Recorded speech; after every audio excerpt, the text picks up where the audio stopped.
ತರುವಿನ ನೆರಳು ಕೊಡುವಂತ ಸುಖವು ಕೊಡುವನು ಕೃಪೆಯ ದಿನವು. ಸ್ಥಿರ ಇರುವ ಮನ ಎನಗಿರಲಿ, ಶರಣಾಗತಿ ಎಂದು ಬರಲಿ.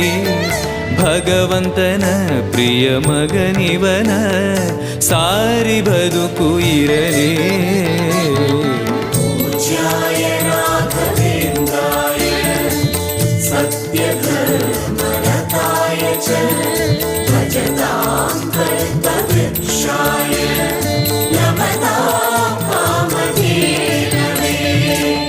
ಆಲಯವೆಂದರೆ ಮಂತ್ರಾಲಯವೇ, ಬೇರೆ ನಾ ಅರಿಯಲಾರೆ. ರಾಜನು ಎಂದರೆ ಶ್ರೀ ಗುರು ರಾಜನೇ, ಮತ್ತು ನಾ ತಿಳಿಯಲಾರೆ. ಆಲಯವೆಂದರೆ